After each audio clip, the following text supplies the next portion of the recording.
YouTube channel में आपका स्वागत है। आज हम करते हैं सूर्य त्राटक। सूर्य त्राटक उगते हुए सूर्य पर इसका अभ्यास करना चाहिए। वैसे सायंकाल सूर्य डूबने से पहले भी त्राटक किया जा सकता है। सुबह के समय उगते हुए सूर्य से तेज प्रकाश नहीं निकलता है, इससे आसानी से अभ्यास हो जाता है। इसी तरह शाम सूर्य डूबने से पहले सूर्य का प्रकाश कुछ धीमा पड़ जाता है और धीमे प्रकाश में ही त्राटक करना चाहिए। इस बात का खास ख्याल रखें कि सूर्य के तेज प्रकाश में कभी भी अभ्यास नहीं करना चाहिए, नहीं तो आंखें खराब होने का भय रहता है।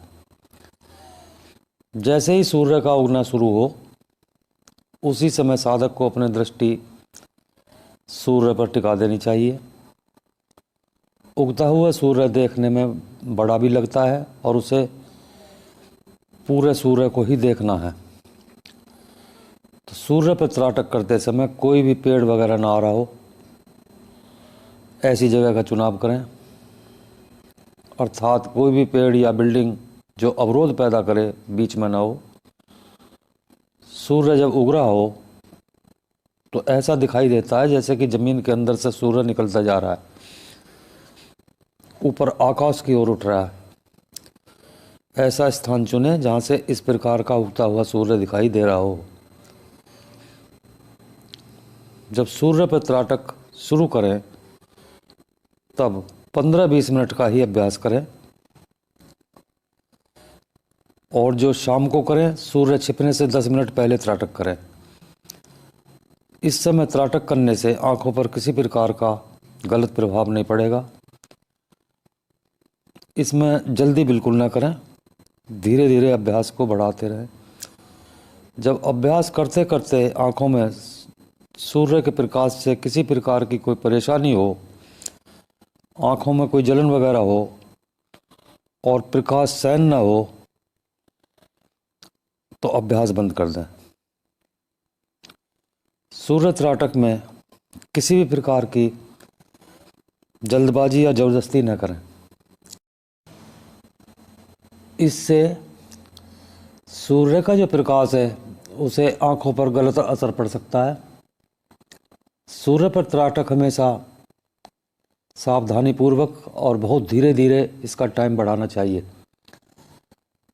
जब सूर्य पर त्राटक किया जाता है तो ऐसा लगता है कि सूर्य अंदर कुछ कंपन हो रही है, कुछ हिलता डुलता दिखाई देता है,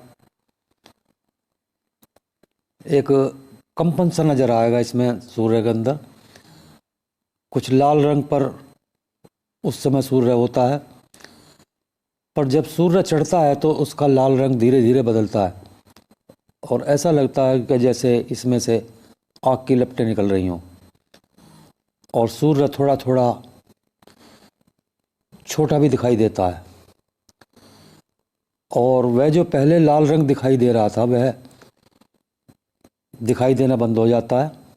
अब सूर्य का तेज दिखाई पड़ता है। अब सूर्य के अंदर और बाहरी किनारों पर एक लहर सी चलती हुई, या यूं कहें जैसे कंपन सा दिखाई देता है। ये सब कंपन हमारे मन के ही कंपन हैं।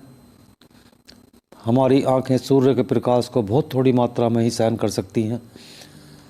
अगर वह ज़बरदस्ती सूर्य के तेज प्रकाश को देखता रहा तो आंखों में परेशानी आ सकती है। तो बहुत सावधानीपूर्वक आगे बढ़ें। जब सूर्य त्राटक का अभ्यास बढ़ जाता है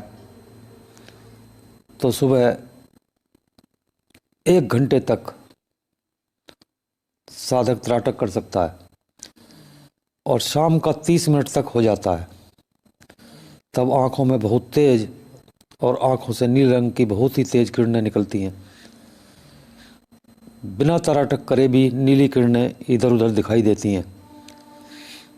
वह जिधर भी अपनी नज़र डालता है उधर ही नीली किरणें दिखाई देती हैं। अगर कहीं वह नज़र डालेगा जैसे कि दीवार वगैरह पर, तो वहाँ नीला सा धब्बा दिखाई देगा। जब सूर्य पर त्राटक करते करते काफ़ी लंबा समय हो जाता है, तब वह जाड़े के मौसम में सूर्य बहुत आसानी से देख सकता है। उसकी आंखें इस प्रकाश को सहन कर जाती हैं। सूर्य त्राटक से पहले बिंदु त्राटक, मोमबत्ती आदि जब कई त्राटक पर अभ्यास हो जाता है तो हमारी आंखों को लगातार खुली रखने की आदत पड़ जाती है और दीपक त्राटक या मोमबत्ती त्राटक आदि करने से आंखों को प्रकाश सहन करने की आदत पड़ जाती है। इसलिए कभी भी शुरुआत में सूर्य त्राटक न करें, क्योंकि शुरुआत में सूर्य के प्रकाश को सहन नहीं किया जा सकता। यदि सावधानी नहीं बरती गई तो आंखों को नुकसान हो सकता है। वैसे किसी गुरु की देखरेख में जिन्हें सूर्य त्राटक का लंबा अनुभव हो, उन्हीं के मार्गदर्शन में यह त्राटक करना चाहिए, ताकि त्राटक करते समय किसी भी प्रकार की परेशानी का सामना न करना पड़े। जो लोग बिंदु त्राटक, दर्पण त्राटक, दीपक त्राटक, पेड़ पर त्राटक, ये त्राटक उनके घंटे घंटे भर के हो जाते हैं, उन्हें ही त्राटक करने की दिशा में जाना चाहिए। एक सावधानी इस त्राटक में और करें कि त्राटक करते समय उसी जगह बैठें जहाँ शरीर पर सीधी धूप न पड़े और वहाँ पर छाँव हो और सूर्य दिखाई दे रहा हो। ऐसी जगह लेटकर या बैठकर किसी भी अवस्था में त्राटक हो सकता है। धन्यवाद।